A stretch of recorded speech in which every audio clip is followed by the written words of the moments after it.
السلام عليكم ورحمة الله وبركاته. الحمد لله رب العالمين.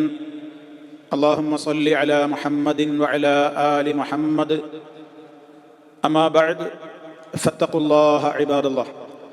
أعوذ بالله من الشيطان الرجيم. وآية لهم الأرض الميتة أحييناها وأخرجنا منها حبا فمنه يأكلون وجعلنا فيها جنات من نخيل وأعناب وفجرنا فيها من العيون ليأكلوا من ثمره وما عملته أيديهم أفلا يشكرون. സ്നേഹമുള്ള സഹോദരങ്ങളെ, 32 ആയത്തുകളാണ് ഇതുവരെയായി വിശദീകരിക്കപ്പെട്ടത്. 33 മുതൽക്കുള്ള സൂക്തങ്ങളാണ് നമ്മൾ ഇന്ന് കേട്ടത്. തൊട്ട് മുമ്പുള്ള ആയത്തിൽ വഇൻ കുല്ലുൽ ലമ്മ ജമീഉൽ ലദൈനാ മുഹ്ദറൂൻ, എല്ലാവരും തന്നെ അള്ളാഹു ഒരുമിച്ച് കൂട്ടും. റബ്ബിൻ്റെ അടുക്കൽ അവരെ എല്ലാവരെയും അള്ളാഹു ഹാജരാക്കപ്പെടും, അള്ളാഹു അവരെ എല്ലാവരെയും ഹാജരാക്കും എന്നൊക്കെ പരലോക കോടതിയെ, പരലോകത്തുള്ള വിചാരണയെ, മരണാനന്തര ജീവിതത്തെ കുറിച്ചുള്ള പ്രതിപാദനമാണ് തൊട്ട് മുമ്പുള്ള ആയത്തിൽ നമ്മൾ കേട്ടത്. തുടർന്നുകൊണ്ട് അള്ളാഹു പറയാണ് വ ആയത്തുൽ ലഹും, അവർക്കുള്ള ദൃഷ്ടാന്തമാണ്, അല്ലെങ്കിൽ അവർക്കുള്ള തെളിവാണ്. അൽ അർദുൽ മൈതത്തു, ആയത്ത് അതിൻ്റെ ബഹുവചനം ആയാത്ത്. പല അർത്ഥങ്ങളിൽ ആയത്ത് ഉപയോഗിക്കും, വിശദീകരിക്കുമ്പോൾ പറയാം. അപ്പൊ ആയത്ത് എന്നുള്ളതിൻ്റെ ബഹുവചനമാണ് ആയാത്ത്. ആയത്തുൽ ലഹും, അവർക്കുള്ള ആയത്താണ്, അവർക്കുള്ള തെളിവാണ്, അല്ലെങ്കിൽ ദൃഷ്ടാന്തമാണ്. അൽ അർദുൽ മൈതത്തു, ചത്ത് കിടക്കുന്ന അല്ലെങ്കിൽ നിർജീവമായി കിടക്കുന്ന ഭൂമി. അർള് ഭൂമി, അൽ മൈത്തത്തു, മൈത്തത്ത് എന്ന് പറഞ്ഞാൽ ശരിക്കും അർത്ഥം ശവം, നിർജീവമായത് എന്നൊക്കെയാണ്. സാധാരണ നമ്മൾ കേൾക്കുന്ന പദം തന്നെയാണ് മയ്യിത്ത്. അൽ അർദുൽ മൈത്തത്തു, നിർജീവമായ ഭൂമി അവർക്കുള്ള ഒരു ദൃഷ്ടാന്തമാണ്. അഹ്യൈനാഹ, ആ ഭൂമിയെ നാം ജീവിപ്പിച്ചു. അഹ്യ, ജീവിപ്പിച്ചു. അഹ്യ, ജീവിപ്പിച്ചു. അതിന്റെ മുളാരിഅ് യുഹ്യി. അള്ളാഹുവിന്റെ ഒരു നാമമാണ് മുഹ്യി. അള്ളാഹുവാണ് ജീവിപ്പിക്കുന്നവൻ. മുഹ്യി, മുമീത്ത്, ജീവിപ്പിക്കുന്നവൻ, മരിപ്പിക്കുന്നവൻ, ഇതൊക്കെ അള്ളാഹുവിന്റെ വിശേഷണങ്ങളാണ്. അഹ്യൈന, അള്ളാഹു പറയാണ് നാം ജീവിപ്പിച്ചു. ഹാ, ആ ഭൂമിയെ, നിർജീവമായി കിടക്കുന്ന ഭൂമിയെ നാം ജീവിപ്പിച്ചു. വഅഖ്റജ്നാ മിൻഹ, നാം അതിൽ നിന്ന് പുറത്തേക്ക് കൊണ്ടുവരികയും ചെയ്തു. അഖ്റജ, ഉൽപ്പാദിപ്പിച്ചു, അല്ലെങ്കിൽ പുറത്തേക്ക് കൊണ്ടുവന്നു. അഖ്റജ. വഅഖ്റജ്നാ മിൻഹ, മിൻഹ എന്ന് പറഞ്ഞാൽ ആ നിർജീവമായ ഭൂമിയിൽ നിന്ന് നാം എന്ത് ചെയ്തു? ആ പുറത്തേക്ക് കൊണ്ടുവന്നു. ഹബ്ബൻ, ഹബ്ബൻ, വിത്തുകൾ, ധാന്യങ്ങൾ. ഒരു ധാന്യം എന്നെങ്ങനെയാ പറയാ? ഹബ്ബത്തുൻ. ഹബ്ബത്തുൻ എന്ന് പറയുമ്പോൾ ഒരു ധാന്യം, സിംഗുലർ. പിന്നെ അതിൻ്റെ പ്ലൂരൽ പറയാ, അതാണ് ഇവിടെ ഹബ്ബുൻ. ഹബ്ബുൻ എന്ന് പറയുമ്പോൾ കുറേ ധാന്യമണികളായി. ഹബ്ബത്ത് ഒരു വിത്ത്, അല്ലെങ്കിൽ ഒരു ധാന്യമണി, അതിൻ്റെ ബഹുവചനമാണ് ഹബ്ബുൻ. ധാന്യമണികളെ, വിത്തുകളെ നാം പുറത്തേക്ക് കൊണ്ടുവന്നു, ധാന്യമണികളെ നാം പുറത്തേക്ക് കൊണ്ടുവന്നു, ഉൽപ്പാദിപ്പിക്കുകയും ചെയ്തു. ഫമിൻഹു, അങ്ങനെ അതിൽ നിന്ന് യഅ്കുലൂന, അവർ ഭക്ഷിക്കുന്നവരായി ജീവിക്കുന്നു. യഅ്കുലൂന, അവർ ഭക്ഷിക്കുകയും ചെയ്യുന്നു. വജഅൽനാ ഫീഹാ, നാം അതിൽ നിശ്ചയിക്കുകയും ചെയ്തു, അല്ലെങ്കിൽ ഉണ്ടാക്കുകയും ചെയ്തു. ജഅല, നിശ്ചയിച്ചു, ഉണ്ടാക്കി എന്നൊക്കെ അർത്ഥം. ജഅൽനാ ഫീഹാ, ആ ഭൂമിയിൽ നാം നിശ്ചയിക്കുകയും ചെയ്തു, അല്ലെങ്കിൽ ഉണ്ടാക്കുകയും ചെയ്തു. ജന്നാത്തിൻ, തോട്ടങ്ങൾ. ജന്നത്തുൻ ഏകവചനം, ബഹുവചനം ജന്നാത്ത്, തോട്ടങ്ങൾ. മിൻ നഖീലിൻ, എന്തിൻ്റെ തോട്ടങ്ങൾ?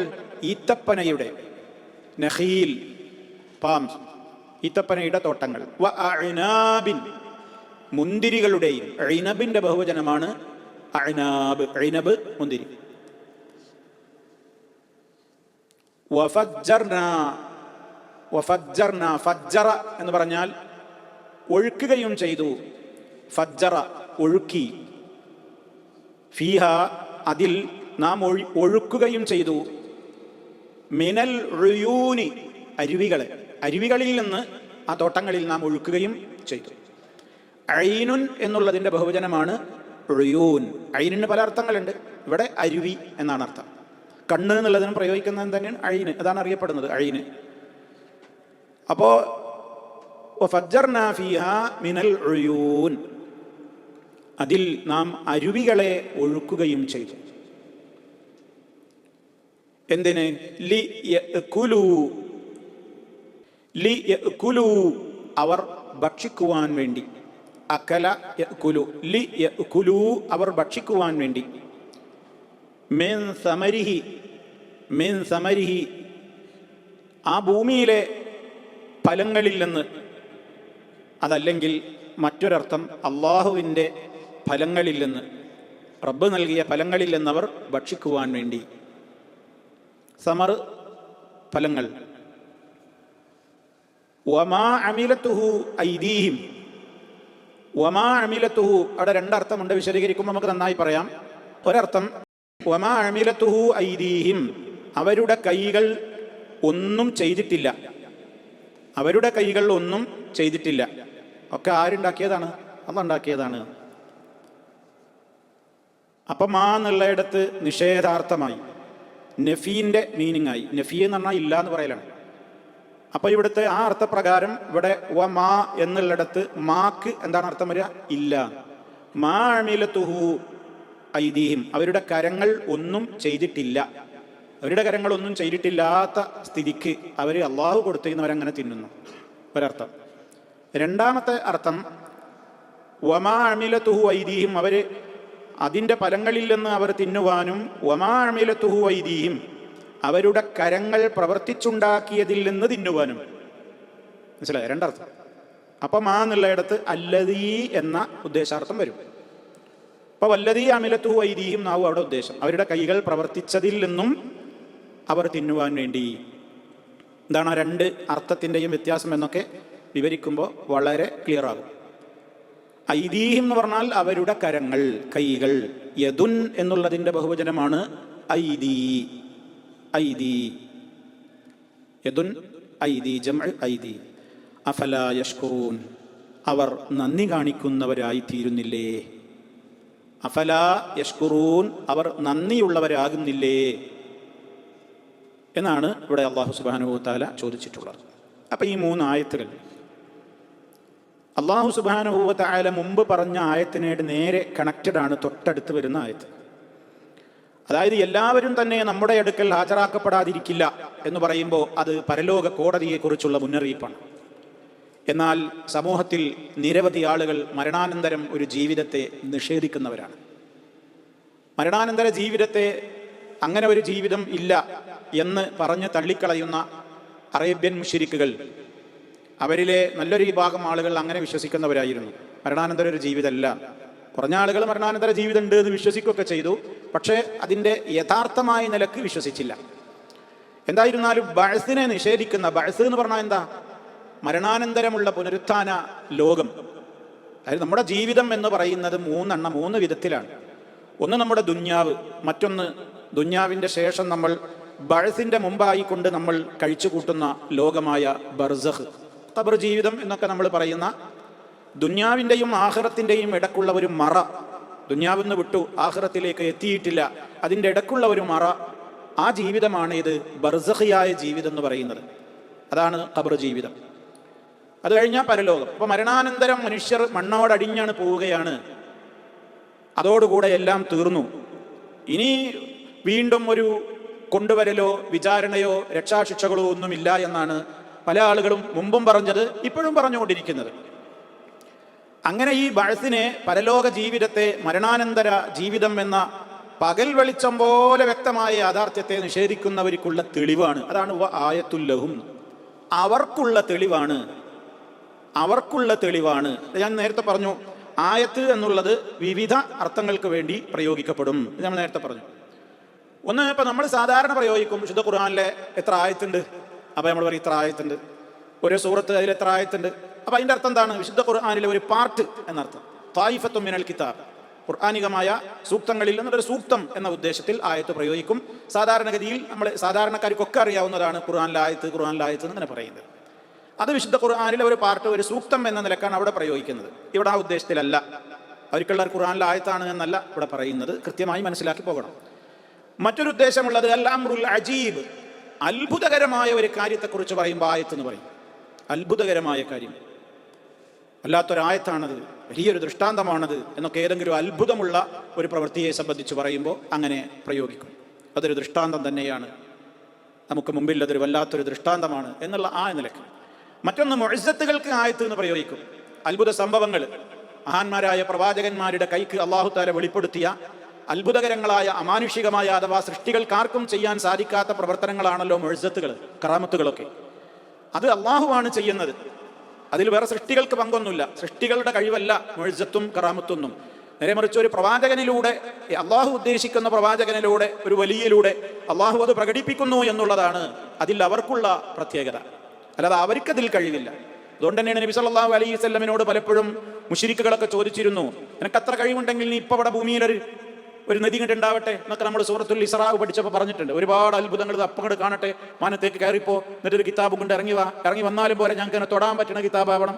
ഇവിടെ ഇപ്പം ഭൂമിയിൽ ഒരു ഈത്തപ്പന തോട്ടം ഉണ്ടാവട്ടെ, ഒരു മുന്തിരിത്തോട്ടം ഉണ്ടാവട്ടെ, രണ്ടിൻ്റെ നടുക്കും കൂടെ ഒരു നദി ഒഴുകട്ടെ, അതേപോലെ തന്നെ ഇവിടെ ഇപ്പോൾ ഒരു സ്വർണത്തിൻ്റെ മലയുണ്ടാവട്ടെ എന്നൊക്കെ ഇങ്ങനെ നബി തങ്ങളോട് അറേബ്യൻ മുശ്രിക്കുകൾ ആവശ്യപ്പെട്ടപ്പോഴൊക്കെ അള്ളാഹുവിൻ്റെ റസൂൽ സല്ലല്ലാഹു അലൈഹി വസല്ലം പറഞ്ഞത് എന്താണ്? ഞാൻ ഒരു സാധാരണക്കാരനായ ഒരു മനുഷ്യനല്ലാതെ മറ്റാരാണ്? സുബ്ഹാന റബ്ബി ഹൽ കുന്തു ഇല്ലാ ബശറർ റസൂല, ഞാനൊരു മനുഷ്യനായ ദൂതനാണ്, മനുഷ്യനാണ്. അങ്ങനെ ആയത്തുകൾ കൊണ്ടുവരിക എന്നുള്ളത്, മുഅ്ജിസത്തുകൾ പ്രകടിപ്പിക്കുക, അത് എൻ്റെ കഴിവുപെട്ടതല്ല, അത് അള്ളാഹു ഉദ്ദേശിക്കുമ്പോൾ അവനാ ചെയ്യുന്നത്. അപ്പോൾ അവിടെ ആയത്തുകൾ എന്നുള്ളിടത്തൊക്കെ പ്രയോഗിച്ചത് എന്താണ്? ഖുൽ ഇന്നമൽ ആയാതു മിൻ ഇൻദില്ലാഹ്, അള്ളാഹുവിൻ്റെ അടുക്കൽ നിന്നാണ് എന്നൊക്കെ നബിമാര് ജനങ്ങളോട് പഠിപ്പിച്ചു കൊടുത്തിട്ടുണ്ട്. അവിടെ മുഅ്ജിസാത്തുകൾ എന്ന അർത്ഥത്തിലാണ് അവിടെ ആയാത്ത് എന്നൊക്കെ പ്രയോഗിച്ചത്. മറ്റൊന്ന് അലാമത്ത്, അടയാളം, ദലീല്, ലക്ഷ്യം, ഇതിനൊക്കെ എന്ത് പറയും? ആയത്ത് എന്ന് പ്രയോഗിക്കും. തെളിവ്, ഇപ്പൊ ബുർഹാൻ കണ്ടോ, ആയത്തുൽ ലഹും, അവർക്കുള്ള ഒരു അടയാളമാണ്. ആർക്കുള്ളത്? ഇവിടെ ലഹും എന്ന് പറഞ്ഞാൽ മുഅ്മിനീങ്ങൾക്കല്ല. മുഅ്മിനീങ്ങൾക്ക് ഈ പറയുന്ന അടയാളങ്ങളൊന്നും ആവശ്യമില്ല. നമുക്ക് അല്ലാഹു സുബ്ഹാനഹു വ തആല പരലോകമുണ്ട് എന്ന് അള്ളാഹുവാണ് പറഞ്ഞാൽ മതി, അള്ളാഹിൻ്റെ റസൂലാണ് പറഞ്ഞാൽ മതി. ഒരു മുഅ്മിനിനെ സംബന്ധിച്ചിടത്തോളം അവന് പിന്നെ വേറെ തെളിവിൻ്റെ ആവശ്യമൊന്നുമില്ല. അവൻ ആമന്നാ വസല്ലംനാ, ഞങ്ങൾ വിശ്വസിച്ചു, ഞങ്ങൾ അംഗീകരിച്ചു. മുഅ്മിനീങ്ങളെ സംബന്ധിച്ചിടത്തോളം വേറെ പരത്തി പറയേണ്ട കാര്യമൊന്നുമില്ല. പക്ഷേ ഇവിടെ ആയത്തുൽ ലഹും, അവർക്ക് തെളിവാണ്, അവർക്ക് അടയാളമാണ്, അവർക്ക് ലക്ഷ്യമാണ്, അവർക്ക് ചിന്തിക്കാവുന്ന ദൃഷ്ടാന്തമാണ് എന്ന് പുനരുത്ഥാന നാളിനെ, പരലോക ജീവിതത്തെ, മരണാനന്തര ജീവിതത്തെ നിഷേധിക്കുന്നവരോടാ പറയുന്നത്. അവർക്കുള്ള തെളിവാണ്. അപ്പൊ ലഹും, അവർക്ക് എന്ന് പറയുമ്പോൾ ആർക്ക് എന്ന് നമ്മൾ പഠിക്കണം. നമ്മൾ ആയത്തുൽ ലഹും എന്നാണ് ഓതിപ്പോയാൽ പോരെ. ആയത്തുൽ ലഹും, അവർക്കുള്ള തെളിവാണ്. ആർക്കുള്ള തെളിവ്? ഈ പരലോകമൊന്നുമില്ല, മരണാനന്തര ജീവിതമൊന്നുമില്ല എന്നൊക്കെ നിഷേധിക്കുന്ന ആൾക്കാർ അതെങ്ങനെ സംഭവിക്കാനാണ് എന്നല്ലേ അവർ ചോദിച്ചിരുന്നത്. നുരുമ്പിയ എല്ലുകളൊക്കെ കയ്യിലിട്ട് ഇങ്ങനെ പൊടിച്ചിട്ട് ഇങ്ങനെ ഊതിയില്ലേ അള്ളാഹിന്റെ റസൂലിന്റെ അടുക്കൽ പോയിട്ട്, ഇതിനെയാണോ വീണ്ടും ഹയാത്താക്കും എന്ന് മുഹമ്മദ് നീ പറയുന്നത് എന്നൊക്കെ ചോദിച്ചിരുന്നല്ലോ. ഒക്കെ ഈ അധ്യായത്തിൽ തന്നെ വരുന്നുണ്ട് അത് സംബന്ധമായ കാര്യങ്ങൾ. അപ്പോൾ അവർക്കുള്ള തെളിവാണ്. അതങ്ങനെയൊക്കെ ഉണ്ടാവുമോ എന്ന് പറയുന്നവർ ചിന്തിക്കട്ടെ. എന്താ അവർക്കുള്ള തെളിവ്? അൽ അർദുൽ മൈതത്തു, നിർജീവമായി കിടക്കുന്ന ഭൂമി. അഹ്യൈനാഹ, നാം അതിനെ ജീവിപ്പിക്കുന്നു. എങ്ങനെ നാം ഭൂമിയെ, നിർജീവമായി കിടക്കുന്ന ഭൂമിയെ എങ്ങനെ ജീവിപ്പിക്കല്? നമ്മൾ വിശദീകരിച്ചിട്ടുണ്ട് മുമ്പും. എന്താണ്? അല്ലാഹു സുബ്ഹാനഹു വ തആല മിൻ ആയാതിഹി അന്നക തറൽ അർദ ഖാശിഅ, ഭൂമിയെ നീ കാണുന്നില്ലേ? അല്ലാഹുവിന്റെ അത്ഭുത ദൃഷ്ടാന്തങ്ങളിൽപ്പെട്ടതാണ്. അന്നക തറൽ അർദ ഖാശിഅതൻ, ഭൂമി അതാ വറ്റി വരണ്ട് കിടക്കുന്നു. അന്നക തറൽ അർദ ഖാശിഅതൻ ഫൈദാ അൻസൽനാ അലൈഹൽ മാഅ ഇഹ്തസ്സത് വറബത് വഅംബതത് മിൻ കുല്ലി സൗജിൻ ബഹീജ്. ഖുർആൻ വേറെ ഈ സ്ഥലത്ത് ഇഷ്ടം പോലെ പറഞ്ഞിട്ടുണ്ട്. വരണ്ട് കട്ട കീറി കിടക്കുന്ന ഭൂമി വിശദീകരിക്കേണ്ടതിൽ നമ്മൾ പലപ്പോഴും പറയുന്നതാണ്. വരണ്ട് കട്ട കീറി കിടക്കുന്ന ഭൂമിയിലേക്ക് മഴവെള്ളം അങ്ങോട്ട് ഇറങ്ങിയാൽ അതിൽ നിന്ന് എന്ത് ചെയ്യും? പുതുനാമ്പുകൾ ഇങ്ങനെ പൊട്ടിമുളച്ചിങ്ങനെ വരും. ജീവന്റെ കണങ്ങൾ എവിടെയൊക്കെയോ ഓരോ വിത്തുകളും പലതും ഉണ്ട്, അതിൽ നിന്ന് അങ്ങനെ മുളച്ച് പുറത്തേക്ക് പൊങ്ങി വരികയാണ് മഴ കിട്ടിയപ്പോഴേക്ക്. മഹാനായ ഇസ്രാഫീൽ അലൈഹിസ്സലാം എന്ന കാഹളത്തിൽ ഊത്തുകൊണ്ട് കൽപ്പിക്കപ്പെട്ടിട്ടുള്ള മലക്ക് ഇസ്രാഫീലിനെയാണ് ഏൽപ്പിക്കപ്പെട്ടിട്ടുള്ളത്. അന്ത്യനാളിലെ 1, 2, 3 ഒക്കെ ഊത്തുകൾ. ഒന്നാമത്തെ ഊത്തോടുകൂടി എല്ലാവരും മരിക്കുകയാണ്. രണ്ടാം ഊത്തോടുകൂടി എന്ത് ചെയ്യുകയാണ്? കൃത്യമായ നിലക്ക് വീണ്ടും ഭൂമിയിൽ നിന്ന് പുറത്തേക്ക് വരികയാണ്. ഇവിടെ കണ്ടോ, നിർജീവമായി കിടക്കുന്ന ഭൂമിയിലേക്ക് മഴ കിട്ടിയാൽ അതിൽ നിന്ന് ചെടികൾ മുളച്ചു പൊങ്ങി പുറത്തേക്ക് വരുന്നത് പോലെ ഓരോരുത്തരും ഖബറിന്റെ അകത്ത് മണ്ണിൽ എവിടെയോ കിടക്കുന്നുണ്ട്, അതിൽ നിന്ന് പുറത്തേക്ക് വരികയാണ്. ആദ്യം പുറത്തു വരും മഹാനായ മുഹമ്മദ് മുസ്തഫ സല്ലല്ലാഹു അലൈഹി വസല്ലം, പിന്നെ അമ്പിയാക്കള്, അതേപോലെ പിന്നീട് അബൂബക്കർ സിദ്ദീഖ് റളിയല്ലാഹു അൻഹു, അങ്ങനെ നേതാക്കന്മാരായ ആളുകൾ അങ്ങനെ പോകും. എല്ലാവരും എഴുന്നേൽക്കുകയാണ്. എല്ലാവരും മിനൽ അജ്ദാസി സിറാഅൻ, ഹൈ സ്പീഡിൽ എല്ലാവരും അവരുടെ കുഴിമാടങ്ങളിൽ നിന്ന് എഴുന്നേൽപ്പിക്കപ്പെടുന്നു. യഖ്റുജൂന മിനൽ അജ്ദാസി സിറാഅൻ കഅന്നഹും ഇലാ നുസുബി യൂഫിളൂൻ. എവിടെയോ ഒരു പ്രത്യേകമായ പോയിന്റ് വെച്ചിരിക്കുന്നു, അതിനെ ലക്ഷ്യം വെച്ച് ഓടുന്നത് പോലെയുണ്ട് അവരുടെ ഓട്ടം. എന്ന് പറഞ്ഞാൽ എന്താ? എല്ലാവരെയും ഒരൊറ്റ സ്ഥലത്തേക്ക് എവിടെയോ വിളിച്ചതുപോലെ ആ പോയിന്റിൽ എത്താൻ വേണ്ടി ഒരേ ദിശയിലേക്കുള്ള കുതിച്ചു പാച്ചിലാണ് മഹ്ശറിലേക്കുള്ള പോക്ക്. അപ്പൊ എല്ലാവരും വീണ്ടും ജീവിപ്പിക്കപ്പെടുന്നു എന്നർത്ഥം. ഇതിനുള്ള തെളിവാണ് അവർ ജീവിക്കുന്ന ഭൂമിയിൽ. ആ ഭൂമിയിൽ നിന്ന് ഒന്നുമില്ലാതെ കിടക്കുന്ന ഭൂമിയിലേക്ക് മഴ കിട്ടുമ്പോൾ അതിൽ നിന്ന് ചെടികൾ മുളച്ചു വരുന്നില്ലേ? അങ്ങനെയാണ് അഹ്യൈനാഹ എന്ന് പറഞ്ഞത്. നിർജീവമായി കിടക്കുന്ന ഭൂമി അവർക്കൊരു തെളിവാണ്. അഹ്യൈനാഹ, നാം അതിനെ എന്തു ചെയ്യുന്നു? ജീവിപ്പിക്കുന്നു. ഇപ്പൊ വെള്ളം ഇറക്കി, മഴവെള്ളം ഇറക്കി, വെള്ളം കിട്ടിയാൽ അതിൽ നിന്ന് നല്ല സസ്യലതാദികൾ, പുഷ്പങ്ങൾ, കായ്കളികളൊക്കെ ആയിട്ട് പിന്നെ അങ്ങനെ വളർന്നുണ്ടാകുന്നു. ഒന്നുമില്ലാതെ കിടന്നിരുന്നാണ്. അത് തന്നെ പോരെ ചിന്തിക്കാൻ, അത് തന്നെ പോരെ ആലോചിക്കാനാണ് അള്ളാഹു പറയുന്നത്. അങ്ങനെ അള്ളാഹു സുബ്ഹാനഹു വ തആല നമുക്ക് ചെയ്തു തരുന്ന നിഅമത്ത് പറയുന്നു, വഅഖറജ്നാ മിൻഹ, അതിൽ നിന്ന് നാം ഉൽപ്പാദിപ്പിക്കുകയും ചെയ്യുന്നു. ഹബ്ബൻ, ധാന്യങ്ങൾ. ഫമിൻഹു, അങ്ങനെ അതിൽ നിന്ന് യഅ്കുലൂന, അവരെന്ത് ചെയ്യുന്നു? ഭക്ഷിക്കുകയും ചെയ്യുന്നു. ഇവിടെ അള്ളാഹു നമുക്ക് ചെയ്തു തരുന്ന വലിയ നിഅമത്താണ് എടുത്തു പറഞ്ഞത്. ഇതിൽ പല കാര്യങ്ങൾ ഉൾക്കൊള്ളുകയാണ്. ഒന്ന്, ഈ ഭൂമി നിർജ്ജീവമായിട്ട് അതിൽ നിന്ന് അള്ളാഹു സസ്യലതാദികളെ ഉൽപ്പാദിപ്പിച്ചു തരുന്നു എന്നുള്ളത് മരണാനന്തരം എല്ലാം നശിച്ചാലും ഒരു ജീവിതത്തിന് റബ്ബിന് നിഷ്പ്രയാസം സാധിക്കും എന്നുള്ള തെളിവാണത്. അതിൻ്റെ പുറമെ ജീവിച്ചിരിക്കുന്ന നമ്മളെല്ലാവരും മനസ്സിലാക്കണം, റഹ്മാനായ റബ്ബ് ഇതിലൂടെ, മഴയിലൂടെ നമുക്കവൻ ചെയ്തു തരുന്ന വലിയ നിഅമത്തുകൾ നമ്മെ ഓർമ്മിപ്പിച്ചിരിക്കുകയാണ്. ചെടികളിലൂടെ, സസ്യലതാദികളിലൂടെ നമുക്കിവിടെ കിട്ടുന്നത് ഒരുപാട് ഉൽപ്പന്നങ്ങൾ കിട്ടുകയാണ്. ഇവിടെ പ്രത്യേകം എടുത്തു പറഞ്ഞു ഹബ്ബൻ, ഒരു ധാന്യം എന്നൊന്നും പറഞ്ഞില്ല, ഒരുപാട് ധാന്യങ്ങൾ. അതാണ് വിശദീകരിക്കാനെന്നാൽ എത്രയാണ് ധാന്യങ്ങൾ. ഫമിന്നു യഅ്കുലൂൻ, അതിൽ നിന്ന് അവർ ഭക്ഷിക്കുന്നു. ഇവിടെ നേർക്ക് നേരെ ധാന്യമായി കൊണ്ട് ഭക്ഷിക്കുന്നത്. നമ്മൾ നട്ട്സുകൾ കഴിക്കുന്നു, എന്താ അത് ധാന്യം തന്നെയല്ലേ? ഓരോന്നിൻ്റെ വിത്തുകളാണ്. നമ്മൾ കാഷ്യൂ നട്ട് കഴിക്കുന്നു, പിന്നെ എത്രായിരം നട്ട്സുകളാണ്. ഫ്ലവർ മില്ലുകളിലാണ് കയറി നോക്കിയാൽ, അതേമാതിരി ഷോപ്പുകളിലെ, സൂപ്പർ മാർക്കറ്റിലാണ് കയറി നോക്കിയാൽ നമ്മൾക്ക് പരിചയമുള്ളതും ഇല്ലാത്തതൊക്കെ എത്ര നട്ട്സുകളാണ്. മനുഷ്യൻ അത് അങ്ങനെ തന്നെ നേരിട്ട് കഴിക്കുന്നു. ഇനി അതിൻ്റെ പുറമെ അരി, ഗോതമ്പ്, ചോളം പോലെയുള്ള വ്യത്യസ്തങ്ങളായ ആ രൂപത്തിലുള്ള ഹബ്ബുകൾ അത് മനുഷ്യന്മാർ അതിൽ നിന്ന് ഭക്ഷണം കഴിക്കുന്നു. അത് മുഖേന ചോറുണ്ടാക്കി, ചപ്പാത്തി ഉണ്ടാക്കി, അതേപോലെ തന്നെ വ്യത്യസ്തങ്ങളായ ഫുഡുകൾ. ഇനി പിസ്സയാണ് നമ്മൾ കഴിക്കുന്നത്, മറ്റേതാണ് കഴിക്കുന്നത്, എന്ത് റൊട്ടിയാണ്, ഹുബ്സാണ്, എന്താണോ ഒക്കെ അടിസ്ഥാന ഈ ഹബ്ബാണ്. മനുഷ്യൻ കഴിക്കാണ്. ഇതൊക്കെ മനുഷ്യനതാ ഫമിൻഹു യഅ്കുലൂൻ. എന്നിട്ട് ആ ഭൂമിയിൽ നിന്ന്, നിർജ്ജീവമായി കിടക്കുന്ന ഭൂമിയിൽ നിന്ന് ഉൽപ്പാദിപ്പിക്കപ്പെടുന്ന ഈ ഭക്ഷണങ്ങൾ കഴിച്ചിട്ട് അവൻ പറയാണ്, അല്ലല്ല, പരലോകല്ല, ഒക്കെ തിന്നിട്ടാ പറയണത്. ഇതെങ്ങനെ വന്നു അവന്റെ മുമ്പില്? അപ്പൊ ധാന്യമണികളിൽ നിന്ന് അവർ തിന്നുന്നു. രണ്ടാമത് പറഞ്ഞു വജഅൽനാ ഫീഹാ, നാം അതിൽ നിശ്ചയിക്കുകയും ചെയ്തു, ജന്നാത്തിൻ മിൻ നഖീലിൻ വഅഅനാബിൻ. ഇനി ഫ്രൂട്ട്സുകളിലേക്ക് കിടക്കണേ. ജന്നാത്തിൻ മിൻ നഖീലിൻ വഅഅനാബിൻ, ഈത്തപ്പനയുടെയും മുന്തിരിയുടെയും തോട്ടങ്ങൾ. ഈത്തപ്പഴങ്ങൾ, ഒരു ഈത്തപ്പഴമാണോ? ഒരു മുന്തിരിയാണോ? എന്തെല്ലാം ഐറ്റംസാണ്. ഷോപ്പിലാണ് കയറി നോക്കിയാൽ നമ്മൾ അന്തം വിടുകയാണ്. ഈത്തപ്പഴത്തിന്റെ കൊട്ടയിൽ, ഈത്തപ്പഴത്തിന്റെ ആ ഏരിയയിലേക്കാണ് പോയി നോക്കിയാൽ എത്ര എണ്ണാണ്, എന്തൊക്കെ പേരിലാണ്, വില കൂടിയതും കുറഞ്ഞതും, കുരുള്ളതും ഇല്ലാത്തതും, ഏതെല്ലാം വിധത്തിൽ നമുക്ക് എണ്ണാൻ കഴിയോ? ഒരു 100 ഇനുണ്ട് എന്നാണ് പറയുന്നത്, 200 ഇനുണ്ട് എന്നാണ് ഈത്തപ്പഴം. നമുക്കാകെ പരിചയപ്പം എന്താ? അതേമാതിരി മുന്തിരി, ഏതെല്ലാം ഐറ്റംസ് ആണ്? നമുക്കാകെ ഒരു പച്ചമുന്തിരി, ഒരു ഉണക്കമുന്തിരിയും ഒരു ചുവന്ന മുന്തിരി അറിയാം. അതിൽ തന്നെ എത്ര ഐറ്റംസ് ആണ്? ഇതൊക്കെ അല്ലാഹു സുബ്ഹാനഹു വ തആല ഇവിടെ നിശ്ചയിച്ചു തന്നു എന്ന് നമ്മളോട് പറയാണ്.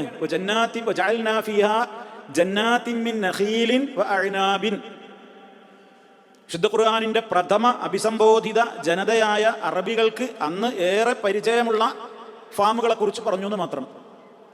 അന്നത്തെ ഫാമേഴ്സിന് ഏറ്റവും അറിയാം ഇതൊക്കെയാണ്. അവർ കൃഷി ചെയ്യുന്നത് എന്തൊക്കെയാ? ഇതാണ്, ഈത്തപ്പനയാണ്, പിന്നെ മുന്തിരിയുണ്ട്. അതാണ് മെയിനായിട്ട്. അത് പ്രത്യേകം എടുത്ത് പറഞ്ഞു. അതേപോലെ തന്നെ ഫജ്ജർനാ ഫീഹാ, അതിൽ നാം ഒഴുക്കുകയും ചെയ്തു, മിനൽ ഉയൂനി, അരുവികള് തോടുകള്. അതാണ് ഒഴുയൂൻ. ജലസേചന സൗകര്യാർത്ഥം ഈത്തപ്പനക്ക് നനവ് കിട്ടണം, മുന്തിരി കൊള്ളിക്ക് നനവ് കിട്ടണം. അതിനൊക്കെ ആവശ്യമായ നിലക്ക് ജലസേചന സൗകര്യാർത്ഥം തോടുകൾ, നദികൾ, അരുവികളൊക്കെ ഏർപ്പാട് ചെയ്തു. എവിടുന്ന് അതൊക്കെ ഉണ്ടായി? ആരാ അതൊക്കെ തന്നത്? തീർന്നില്ല. ഇതൊക്കെ എന്തിനാ? ലിയഅ്കുലൂ മിൻ സമരിഹി, അതിൻ്റെ ആ തോട്ടത്തിലെ അല്ലെങ്കിൽ ആ നിലത്തുനിന്ന് കിട്ടുന്ന ഫലങ്ങൾ അവർ ഭക്ഷിക്കുവാൻ വേണ്ടി. അല്ലെങ്കിൽ ലിയഅ്കുലൂ മിൻ സമരിഹി, അല്ലാഹു നൽകുന്ന ഫലങ്ങളിൽ നിന്ന് അവർ ഭക്ഷിക്കുവാൻ വേണ്ടി. സമരിഹി എന്ന് പറഞ്ഞാൽ ഒന്നുകിൽ അർളാവാം, ആ ഭൂമിയിൽ നിന്ന് കിട്ടുന്ന ഫലങ്ങൾ, അതല്ലെങ്കിൽ അള്ളാഹുവിലേക്ക് അള്ളാഹു നൽകുന്ന ഫലങ്ങൾ. വമാ അമിലതുഹു ഐദീഹിം, അവരുടെ കൈകൾ ഒന്നും ചെയ്തിട്ടില്ല. ഇതൊക്കെ ഉണ്ടാക്കിയതാരാ? അള്ളയാണ്. ഒരു ആപ്പിൾ ഉണ്ടാക്കാൻ പറ്റുമോ? ഒരു മുന്തിരി ഉണ്ടാക്കാൻ മനുഷ്യന് പറ്റുമോ? നിർമ്മിക്കാൻ പറ്റുമോ? ഗോതമ്പ് ഉണ്ടാക്കാൻ പറ്റുമോ? അരി ഉണ്ടാക്കാൻ പറ്റുമോ? ഒന്നും ഉണ്ടാക്കാൻ പറ്റൂല. അവരുടെ കരങ്ങൾ അതിലൊന്നുമില്ല. രണ്ടാമത്തെ അർത്ഥം ലിയഅ്കുലൂ മിൻ സമരിഹി, ആ നിലത്തിലെ ഫലങ്ങളിൽ നിന്ന്, ആ തോട്ടങ്ങളിലെ ഫലങ്ങളിൽ നിന്ന് അവർക്ക് ഭക്ഷിക്കുവാൻ വേണ്ടി. വമാ അമിലതുഹു ഐദീഹിം, അതിന് പുറമെ അവരുടെ കൈകൾ കൊണ്ട് പ്രവർത്തിച്ചുണ്ടാക്കിയവയിൽ നിന്നും. അപ്പൊ ഈ ഗോതമ്പോ ഈ മുന്തിരിയൊക്കെ കൊണ്ടുപോയിട്ട് മനുഷ്യന്മാരെന്ത് ചെയ്യും? അത് പിന്നെ ജ്യൂസറിലിട്ടിട്ട് അടിച്ച് ജ്യൂസാക്കും. അവൻ്റെ കൈകൾ കൊണ്ടുപോകാൻ അസീർ ഉണ്ടാക്കും. ഗോതമ്പ് കൊണ്ടുപോകും, അല്ലെങ്കിൽ മറ്റേതെങ്കിലും ഫ്രൂട്ട്സുകൾ കൊണ്ടുപോകും. അതുകൊണ്ട് വേറെ എന്തെങ്കിലും പലഹാരങ്ങൾ ഉണ്ടാക്കും, വിഭവങ്ങൾ ഉണ്ടാക്കും, പലജാതി സാധനങ്ങൾ ഉണ്ടാക്കും. അവൻ്റെ കൈകൾ കൊണ്ട് നിർമ്മിച്ചുണ്ടാക്കിയവയും തിന്നുന്നു. ഈ ഭൂമിയിൽ നിന്ന് അവന് കിട്ടുന്നതും അവൻ എന്ത് ചെയ്യുന്നു? കഴിക്കുന്നു. ഇപ്പം രണ്ടർത്ഥവും അവിടെ ഉദ്ദേശാർത്ഥമുണ്ട്. രണ്ടും പരസ്പരം വിരുദ്ധമല്ല. ശരി, ഇതൊക്കെ ഇനി എന്തിനാ അല്ലാഹു തആല പറഞ്ഞു തരുന്നത്? അതാണ് കാതൽ. അഫലാ യശ്കുറൂൻ, നിങ്ങൾ നന്ദി കാണിക്കുന്നില്ലേ? നന്ദി കാണിക്കുന്നില്ലേ? ഇവിടെയാണ് നമ്മൾ കൃത്യമായി വിഷയങ്ങൾ മനസ്സിലാക്കേണ്ടത്. റഹ്മാനായ റബ്ബ് നമ്മളോട് ചിന്തിക്കാൻ പറയുന്നുണ്ട്. ഫൽയൻദുരിൽ ഇൻസാനു ഇലാ തുആമിഹി അന്നാ സബബ്നൽ മാഅ സബ്ബാ ثم شققنا الأرض شقا فأنبتنا فيها حبا وعنبا وقضبا وزيتونا ونخلا وحدائق غلبا وفاكهة وأبا متاعا لكم ولأنعامكم فلينظر الإنسان മനുഷ്യൻ നോക്കട്ടെ, ചിന്തിക്കട്ടെ. ഇലാ തുആമിഹി, അവൻ കഴിക്കുന്ന ഫുഡിനെ കുറിച്ചൊന്ന് ചിന്തിക്കട്ടെ. അൽ-ഇൻസാനായ നമ്മളോട് അല്ലാഹ് പറയാണ് ചിന്തിക്കാൻ. ഫൽയൻദുരിൽ ഇൻസാനു, മനുഷ്യൻ ചിന്തിക്കട്ടെ. ഇലാ തുആമി, എൻ്റെ ഭക്ഷണത്തിലേക്കൊന്നവൻ നോക്കട്ടെ എന്ന് പറഞ്ഞാൽ ഒന്ന് ചിന്തിക്കട്ടെ. എങ്ങനെയാ അവൻ്റെ മുമ്പിലെത്തിയത്? ഇങ്ങനെ ഉരുട്ടി വീഴുന്നുണ്ടല്ലോ, ഇങ്ങനെ കീറി പറിച്ച് അടിച്ച് പൊളിച്ച് കഴിക്കുന്നുണ്ടല്ലോ. അതെങ്ങനെ വന്നു? എവിടുന്ന് കിട്ടി? എത്ര ആളുടെ മാൻ പവർ അതിൻ്റെ പിന്നിലുണ്ട്? എത്ര ആൾ വിശന്നിട്ടാ നീ കയറി ഇറക്കുന്നത്? ഗോതമ്പുണ്ടാക്കാൻ, അരി ഉണ്ടാക്കാൻ, മുന്തിരി ഉണ്ടാക്കാൻ, മറ്റു വിഭവങ്ങൾ ഉണ്ടാക്കാൻ എത്രയോ തൊഴിലാളികൾ വിയർപ്പൊഴുക്കിയിട്ടുണ്ട്. വിശന്നിട്ടാണ് അവർ, വിശപ്പ് സഹിച്ചിട്ടാണ് പല തൊഴിലാളികളും ഭക്ഷണത്തിന്റെ കൃഷിപ്പണികൾ നടത്തുന്നത്. അങ്ങനെ ഒരു കൂട്ടർ ലോകത്തില്ലെങ്കിലോ? അങ്ങനെ ഇവിടെ ദുന്യാവിൽ എന്താ നമുക്ക് ദൃഷ്ടാന്തമല്ലാത്തത്? ഒരു ഭക്ഷണം നമ്മുടെ മുമ്പിലേക്ക് പ്ലേറ്റിൽ ഇങ്ങോട്ട് റെഡിയായി വരുന്നതിന്റെ മുമ്പ് എത്രായിരം ആളുകളുടെ പവർ അതിന്മേൽ ടച്ച് ചെയ്ത് കഴിഞ്ഞു. എത്ര ആളുടെ അധ്വാനം അതിന്റെ പിന്നിലുണ്ട്. അത് കൃഷി ഉണ്ടാക്കാൻ ഒരുപാട് അധ്വാനങ്ങൾ. കൃഷി ചെയ്ത് കഴിഞ്ഞ് നമ്മളെ മുമ്പിലേക്ക് നേരെ എത്തൂലല്ലോ. അത് വാഹനത്തിൽ, അത് പാക്ക് ചെയ്യണം, വാഹനത്തിൽ കയറി വരണം, ഫ്ലൈറ്റിൽ വരണം, അല്ലെങ്കിൽ കപ്പലിൽ വരണം, അല്ലെങ്കിൽ ബൈ റോഡ് വരണം. എന്നിട്ട് അതിൻ്റെതായ പാക്കറ്റുകളാവണം. അതിനെ പാക്കറ്റുകൾ ഉണ്ടാക്കണം എന്നുണ്ടെങ്കിൽ അതിന് പോളിത്തീൻ കവർ കിട്ടണം. അതിന് ഭൂമിയിലെ പെട്രോളിയത്തിന്റെ അംശം വേണം. പെട്രോളിയത്തിൽ നിന്നാണല്ലോ ഈ പോളിത്തീൻ കവറൊക്കെ ഉണ്ടാക്കുന്നത്. അങ്ങനെ ആ മെറ്റീരിയൽ അതുണ്ടാവണം, എന്നിട്ട് പാക്കഡ് ആവണം. എന്നിട്ട് അതിന് ഒരുപാട് അധ്വാനങ്ങളുണ്ട്. ഒക്കെ പാക്ക് ചെയ്ത് സൂപ്പർ മാർക്കറ്റിൽ വരണം. നമ്മൾ പൈസ കൊടുത്തും അത് വിൽക്കാൻ അവിടെ പിന്നെ ഷോപ്പ് ഉടമ വേണം. അതിന് സെയിൽസ്മാൻമാർ വേണം. ഇത് വാങ്ങി കൊണ്ടുവരണം. നമ്മളെ വീട്ടിൽ ഇത് എത്തി. അതിന് മുമ്പായിട്ട് ഇത് ഭക്ഷണം തയ്യാറാക്കാൻ വീട്ടിൽ ആൾ വേണം. എന്തെല്ലാം പ്രോസസ്സിങ് കഴിഞ്ഞിട്ടാണ് നമ്മളെ മുമ്പിലേക്ക് ഒരു പ്ലേറ്റ് ഫുഡ് എത്തിയത്.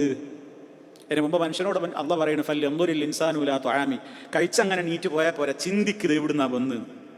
ഇതിൻ്റെയൊക്കെ പിന്നിൽ എത്ര ആളുടെ കരങ്ങളുണ്ട്. ഫൽയൻദുരിൽ ഇൻസാനു ഇലാ തുആമി അന്നാ സബബ്നൽ മാഅ സബ്ബാ, നീ ചിന്തിച്ചിട്ടുണ്ടോ ഇത് നിനക്ക് കിട്ടിയത് ഞാൻ വെള്ളം ഇറക്കിയിട്ടാണ്? അതാ തുടക്കം. വജഅൽനാ മിനൽ മാഇ കുല്ല ശൈഇൻ, എല്ലാ വസ്തുക്കളെയും എല്ലാ ജീവജാലങ്ങളെയും നാം ഉണ്ടാക്കിയിട്ടുള്ളത് വെള്ളത്തിൽ നിന്നാണ്. ഇവിടെയുള്ള ചെടികൾ, സസ്യലതാദികൾ എന്ത് മുളക്കണമെങ്കിലും വെള്ളം വേണം. അപ്പൊ നമ്മൾ വെള്ളം അതാണ് ബേസ്. അന്നാ സബബ്നൽ മാഅ സബ്ബാ, നാം വെള്ളത്തെ ഒരു കുത്തിച്ചൊരിക്കലങ്ങ് കുത്തിച്ചൊരിച്ചു ഭൂമിയിലേക്ക്. അങ്ങനെ കഴിക്കണ ഭക്ഷണത്തിന്റെ തുടക്കം. അന്നാ സബബ്നൽ മാഅ സബ്ബാ സുമ്മ ശഖഖ്നൽ അർദ ശഖ്ഖാ, പിന്നീട് ആ ഭൂമിയെ നാം അങ്ങ് ഒരു പിളർത്തലങ്ങ് പിളർത്തി. ഭൂമി ഇങ്ങോട്ട് പിളർന്നിട്ട് ആ ചെടി പുറത്തേക്കാണ് വരുന്നത്. ആ നിലം അതിനനുസരിച്ചാണ് പാകപ്പെട്ട് ഇങ്ങോട്ട് പൊട്ടണില്ലെങ്കിൽ ആ ചെടി പുറത്തേക്കാണ് വരൂല. അതിനനുസരിച്ച് അവിടെ അങ്ങോട്ട് നേരെ പൊട്ടാണ്, അങ്ങനെ ചെടി പുറത്തേക്കാണ്.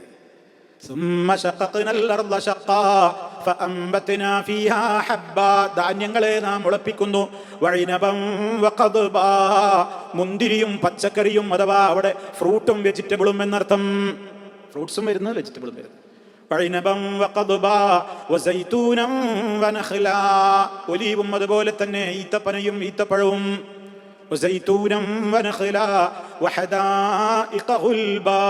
ഇടതൂർന്നു നിൽക്കുന്ന തോട്ടങ്ങൾ. മറ്റ് ഫ്രൂട്ട്സുകളുമൊക്കെ. മേച്ചിൽ പുല്ലുകളും. കാരണം എന്താ, നിങ്ങൾക്ക് ഇവിടെ മട്ടൻ കിട്ടണ്ടേ? മട്ടനും പോത്തും ബീഫൊക്കെ വേണ്ടേ? അതിന് മറ്റൊരു തിന്നാൻ ഇവിടെ ആവും വേണം. അപ്പൊ മേച്ചിൽ പുല്ലുകളെയും നാം ഇവിടെ ഒരുക്കി തന്നു. മതാഅല്ലക്കും, നിങ്ങൾക്കുള്ള വിഭവമായിട്ട്. വലിയ അന്നാമിക്കും, നിങ്ങളുടെ കാലികൾക്കും. കാലികൾക്ക് തിന്നാനും നിങ്ങൾക്ക് തിന്നാനും ഇവിടെ നമ്മൾ തന്നു. കാലികൾ ഉണ്ടായാലേ നിങ്ങൾക്ക് അവയെ അറുത്ത് തിന്നാൻ പറ്റുള്ളൂ. അപ്പൊ അതിനുള്ള സംവിധാനം തന്നു. മാംസവും തന്നു, പാലും തന്നു. സൂറത്തുൽ അന്നാമും സൂറത്തുൽ നഹലും അവിടെ തേന് തന്നു എന്ന് പറയുന്നു. നിങ്ങൾ പാല് നിങ്ങൾക്ക് കറന്നെടുക്കുന്നു എന്ന് പറയുന്നു. മൃഗങ്ങളുടെ മാംസം നിങ്ങൾ ഉപയോഗപ്പെടുത്തുന്നു എന്ന് പറയുന്നു. എല്ലാ ഭക്ഷണ പദാർത്ഥങ്ങളെ കുറിച്ചും ഓർമ്മപ്പെടുത്തുന്നു. ഇതൊക്കെ അല്ലാഹ് തരികയാണ്. എവിടുന്ന് അതൊക്കെ വന്ന്? മനുഷ്യ നീ ചിന്തിക്ക്. എത്ര നന്ദി കെട്ടവനാടോ മനുഷ്യ നീ. അപ്പൊ റഹ്മാനായ റബ്ബ് എന്തിനാ സൂറത്തെ യാസീനിൽ ഓർമ്മപ്പെടുത്തിയത്? അപ്പൊ നമുക്ക് ഇങ്ങനെ മുന്തിരി തോട്ടവും അതുപോലെ തന്നെ അതിന്റെ അടിയിൽ കൂടി ഇങ്ങനെ അരുവിയൊക്കെ ഒഴുകുന്നുണ്ടല്ലേ, അങ്ങനെയുള്ള ഫ്രൂട്ട്സ് ഒക്കെ ഉണ്ടല്ലേ, ഇതൊക്കെ പറയാനാണോ സൂറത്ത് യാസീനിൽ നമ്മൾ പഠിക്കുന്നത്?